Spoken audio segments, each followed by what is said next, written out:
What is this? No wonder there's pee all over my tire wheels. 3 dogs, you don't live here. Get out of here. And the cat's here too. Get the cat. Sick the cat.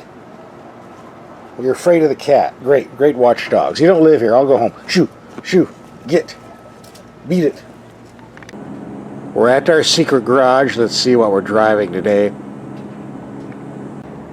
How about a 2018 Genesis G80 Sport?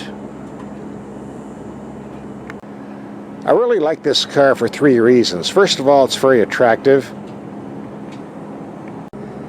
Yes, I know, I'm going to get some emails saying, hey, they're just copying Infiniti. Well, the whole business plan of Hyundai has been copying Japanese cars since day one and selling at a lower price, so yeah, so what, right?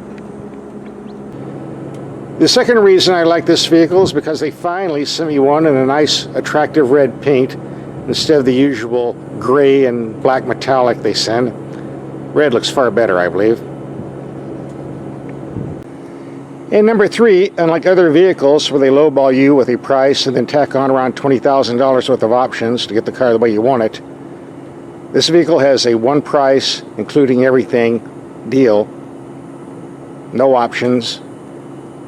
So we'll take a look at the price sticker right now and see what you're getting for the money. So we'll just take this off the window and take a closer look. If you pardon my shaky hand, we'll scroll down at all the standard features. You can freeze the frame if you find anything interesting. Here's the second row.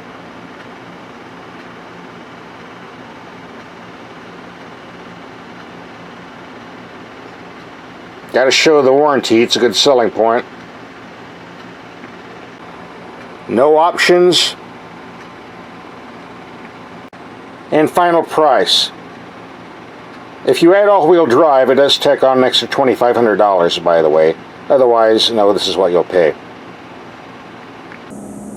As always, one of the first things we do when we get a vehicle is to take the headlights out in the dark and see how they perform. We're going to cut away and do that right now. I guess it's dark enough. Let's see how these headlights perform. Here we have the headlights on a wall 100 feet away. Bright light, but the cutoff is rather low. Okay for city driving, but for anything longer you might want to put on the brights, which perform very well, by the way. Here we have the bright setting on a building 300 feet away. No complaints.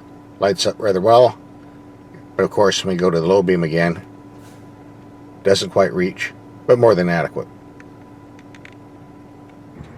Here's an interesting feature. When you unlock the door at night, the Genesis emblem hits the pavement so everybody in the parking lot will know you're driving a Genesis. Well, you get something for your 56 grand, right? The Genesis 5.0 V8 putting out 420 horsepower is not available in the G80 Sport. Instead, we get a 3.3 liter V6 putting out 365 horsepower. That might disappoint some people, but don't be. The V8 puts out 384 pounds-feet of torque at 5,000 RPM, but thanks to turbocharging, this V6 puts out 376 pounds-feet of torque at a low 1,300 RPM. So it has lots and lots of bottom-end scoop. Trust me, when you nail the throttle on this engine, you're not going to be complaining. It's hooked to an 8-speed automatic, which we'll be looking at later. EPA rating is 17 mpg in the city, 25 on the highway, and 20 in mixed. We're going to do the real-world fuel economy figures coming up in the video, so stay tuned. By the way, we did test a Genesis G80 with the V8. We'll have a link for that video coming up at the end of this G80 Sport video if you want to watch that. Let's take a look at the cabin, which I found to be very nice, by the way. We get a nice gauge cluster, which is showing 18.2 mpg in mixed city commuting, by the way. I did notice that if you're driving in certain positions where the sun is in back of you, there is some glare that's blocking the view, as you can see moving my hand. but it's not as bad as it looks, so I'm not complaining.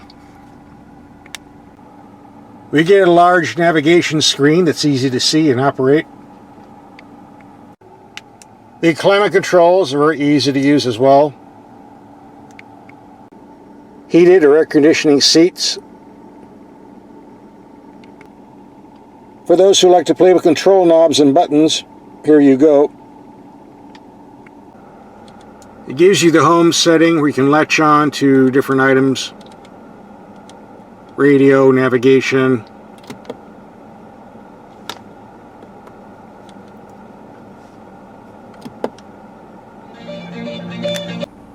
As you would expect on a top-end car, an excellent camera system with a full view. There's plenty of room in this big glove box, but only if you take this 4-inch thick owner's manual system out. And by the way, this is only for the navigation. It gets worse. Yeah, try fitting all this in your glove box. Obviously, the best thing to do is put it in the trunk. There's room for 2 full-size adults in the back. I don't believe this is a 5-passenger. You're never going to fit 3 back here, even if you put the console up. You do get a center console storage. Holds a lot of stuff in there. Alright, I did have 2 gripes. Number 1, I'm looking at the key fob, and there's no remote start. You know, where you press the button, the car starts itself, and then when you come outside a few minutes later, the air conditioning's running and it's nice and cool, or the heater's running, it's nice and warm. They would have been nice to have because it's 109 degrees outside, and we'll be climbing to around 114 before the day's over. Just saying. My second beef has to do with the shifter. There's something missing here. Can you guess what it is? I'll give you 10 seconds to take a look. Time's up. Almost every automatic transmission on the planet has 4 modes: drive, neutral, reverse, and park. But park is missing here. In order to get park, you have to take your hand off the shift knob and press the magic button here. There are 2 issues I have with this setup. Number 1, instead of the industry standard of having 1 control to operate, now you're having 2. Why? I don't get it. So here's a potential problem I see with this. You go to a nice restaurant, you give the keys to the valet, the little teenager puts it in drive, goes and parks it. Now he puts it forward thinking it's in park, but it's really in reverse. And while he's fiddling around with the ticket to put on the window, the car is rolling in reverse. Boom! Right into that nice Lamborghini that was parked behind. Alright, I know I'm making up scenarios here that may or may not happen, but let's face it. This doesn't look like a very good idea, at least not to me. If there's someone out there who can tell me why this is a good idea, make your comment in the reply section, please. I would love to hear it. On the more positive side, the transmission does have paddle shifters, and they're on the steering wheel where they belong, because they can be reached regardless of the steering wheel position, which comes in handy when shifting in corners, which is a better choice than putting the paddle shifters on the steering column, like the Italians do, where they can only be reached when driving in the straight line. They belong here on the wheel, not on the steering column. Thank you, Genesis, for getting it right. Okay, I said in the video title this is going to be about performance and fuel economy, so let's go ahead and get some performance and fuel economy figures.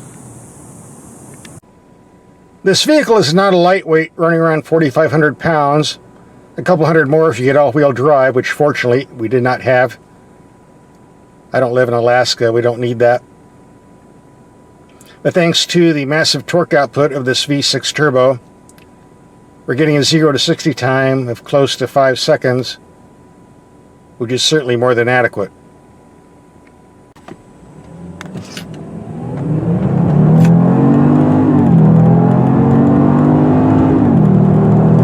Lots of low-end grunt.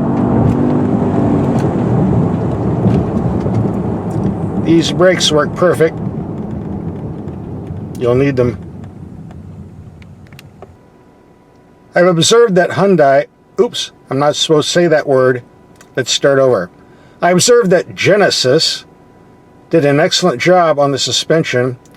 Very smooth riding in city traffic, so let's see what it does on our speed bump course that we do every issue. We're doing 25 to 35 miles per hour. Here comes speed bump number 1. Pretty smooth. Number 2, very smooth. Number 3, faster, 30. And here comes a real nasty one. Smooth again. This is being sold as a sports sedan, which means usually quick steering and superb cornering ability. To be honest, this is not going to compete with anything that BMW or Mercedes does, but on a scale of 1 to 10, it's definitely an 8, and 95% of the drivers will be happy with the cornering ability and steering feel.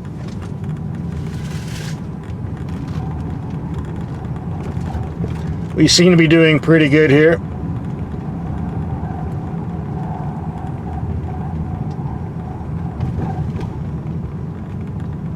It passed. Where this vehicle really stands out is on the expressway. It's extremely smooth and quiet, great for long trips. And with the turbo engine, no shortage of passing power. That engine sounds great. I love V8 engines, but this turbo V6 with this massive torque output, you just can't beat it.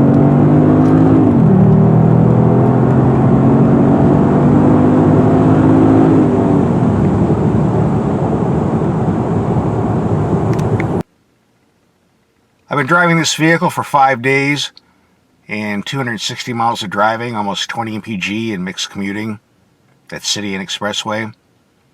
We'll take this out on the expressway exclusively and see if we can improve these figures. We're going to take a short freeway trip, see what type of fuel economy we can get. Stay tuned. Okay, we've got a 30-mile trip, 24.9 mpg. I did not have the cruise control on, and I was in a hurry, so I could have done better. Perhaps we'll do better next time. Coming up is our second expressway mile per gallon test. Traffic is rather light this morning, so we're going to keep the cruise around 75 miles per hour. Let's see if that bumps up our figures. We did slightly better on this run, 27.5 mpg. I think that's the best we're going to see. Here's my take on the Genesis G80 Sport. For 56 grand, it's a super bargain. And when you consider that the Korean dealers often give discounts, especially year-in, you might be able to get it for far less. And with a 10-year, 100,000-mile warranty, this will make a nice used car around 2 or 3 years from now. So you might want to keep it in mind down the road. Here's a video test we did on the V8 G80. Just click and watch.